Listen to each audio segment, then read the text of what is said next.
Hi, welcome to another episode of 5 Business Rules. I'm Monica. And I'm Nicole. And today we are talking about a very tricky subject. Some people think it can't be done, but it can.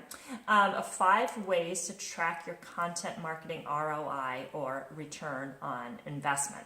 And the reason this is such a tricky topic for so many people is because just of the nature of marketing itself, right? Marketing typically requires 5 to 10 touches with someone before that someone goes from a lead to a client.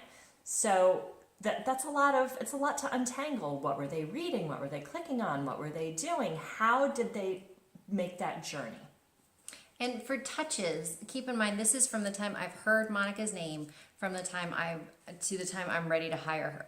So this could be everything from a referral source to an ad I saw, to a blog, to a video, to a conversation Monica and I had. And so it is a little tricky to untangle, but it is so important, because when you are taking the time and effort and money to do marketing, you need to understand what's effective, what you should do more of, and what's just really not working for you. Yeah, and speaking of which, before you do any content marketing, you need to have a specific measurable goal. If you're doing content marketing because all the cool kids are doing it, or because you keep reading, this is what you're supposed to do, that's not a valid reason. You know you're supposed to do it, but just it's probably not very interesting and valuable if you don't know what you want to add. Like, this is being clear about your voice and putting out there and knowing what you want to do. Do you want to meet people? Do you want to expand your network? Do you want more likes? What do you want to do? Figure that out before you go forward. Yeah, exactly. Okay, so the first 3 tips have to do with Google Analytics, specifically what to look at on Google Analytics. 1, you want to see how much traffic is coming from your social media channels. Then you want to look at which social media channels are actually sending you traffic. Okay, so let's say you're using Facebook, Instagram, and LinkedIn, but all of your traffic is coming from LinkedIn. You might want to rethink your social media strategy. And I will tell you that my clients, honestly, that have a home on social media, that whether it's Facebook, whether it's Pinterest, whatever it is, that's their place.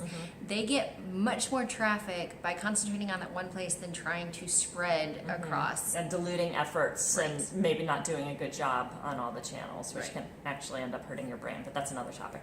Okay, so the third thing you want to look at on Google Analytics, if you're blogging, which blog topics or blog posts are people clicking on? What do those topics, or what do those blog posts have in common in terms of topics? I kept wanting to say topics in there. So we'll talk about topics. Yes, we will. But the point is what topics are they actually interested in? What is motivating somebody to come to you? Whether it's a blog post, whether it's a page, what are they most interested in on your website? Yep. And then do more of that. And do more of that, exactly. Okay, so number 4, email newsletters. Okay, so now we're moving away from Google Analytics. Now we're talking specifically about email newsletters. Okay, so after you send out your email newsletter and say MailChimp, you want to look at link clicks, sales, or even replies, because some people do reply to email newsletters. They do, but I'm actually going to one-up you one and start with open rate. If you're not opening your email, they can't, they're not even going to click. And so that's a big one. Yeah, absolutely.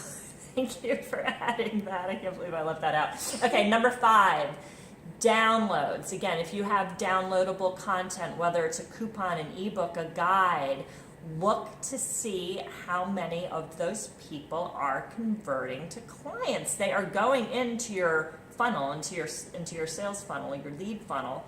Are they making it all the way through and becoming a client? If they're not, where are they getting stuck along the way? So what this means is, do they download it and go away?